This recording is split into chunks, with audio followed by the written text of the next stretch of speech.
Assalamualaikum warahmatullahi wabarakatuh. Perkenalkan, nama saya Sofatunida dengan NIM 64231267 dari kelas 642B07.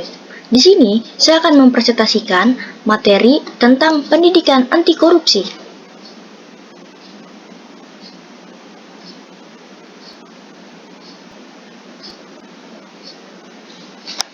Yang pertama, pengertian.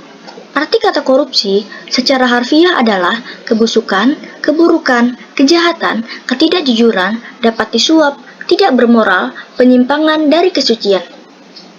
Pengertian lainnya, korupsi adalah perbuatan yang buruk seperti penggelapan uang, penerimaan uang, sogok, dan sebagainya.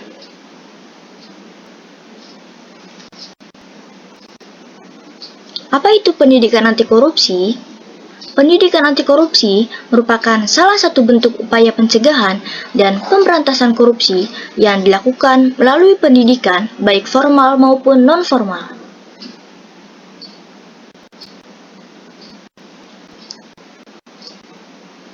Tujuan pentingnya pendidikan korupsi. Yang pertama, membentuk pengetahuan dan pemahaman bentuk korupsi dan aspek-aspeknya. Yang kedua, mengubah persepsi dan sikap terhadap korupsi. Yang ketiga, membentuk keterampilan dan kecakapan baru yang ditujukan untuk melawan korupsi.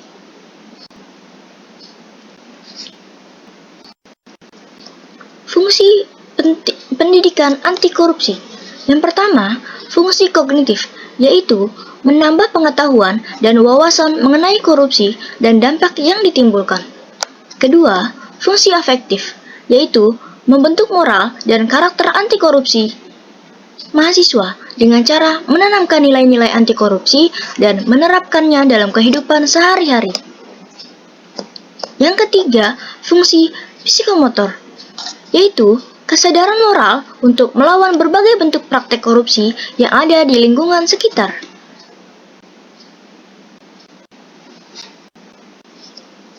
Faktor penyebab korupsi.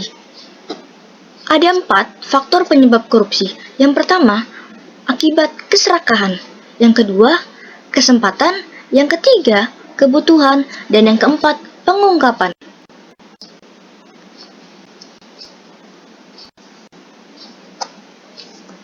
Strategi pemberantasan korupsi. Yang pertama, strategi represif. Strategi represif adalah strategi penindakan tindak pidana korupsi di mana seseorang diadukan, diselidiki, dituntut, dan dieksekusi berdasarkan saksi-saksi dan alat bukti yang kuat. Yang kedua, strategi perbaikan sistem, yaitu strategi perbaikan sistem dilakukan untuk mengurangi potensi korupsi. Caranya dengan kajian sistem, penataan layanan publik melalui koordinasi atau supervisi, pencegahan, serta transparansi penyelenggara negara, seperti monitoring dan evaluasi. Yang ketiga, strategi edukasi dan kampanye. Strategi edukasi dan kampanye merupakan bagian dari upaya pencegahan yang dimiliki peran strategis dalam pemberantasan korupsi. Melalui strategi ini akan dibangun perilaku dan budaya anti korupsi. Edukasi dilakukan pada segenap lapisan masyarakat sejak usia dini.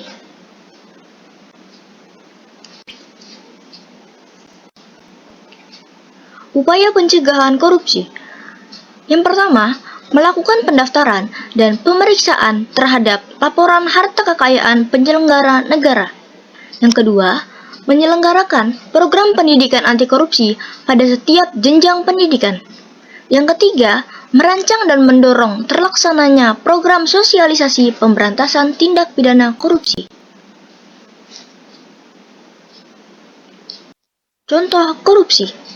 Yang pertama, korupsi di lingkungan keluarga. Contohnya, ketika kita diperintahkan orang tua untuk membeli barang, tetapi kembaliannya tidak kita kembalikan kepada orang tua. Yang kedua, korupsi di lingkungan masyarakat. Ketika kita diamanahkan untuk memegang uang kegiatan masyarakat, tetapi kita memanipulatif antara catatan keuangan dengan uang fisik yang kita pegang.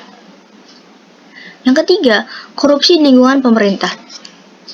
Seperti belum lama kasusnya, ada seseorang pejabat pemerintah yang melakukan tindak pidana korupsi sebesar 271 triliun.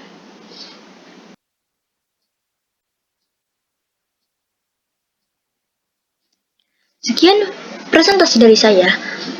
Kurang lebihnya mohon maaf. Wassalamualaikum warahmatullahi wabarakatuh.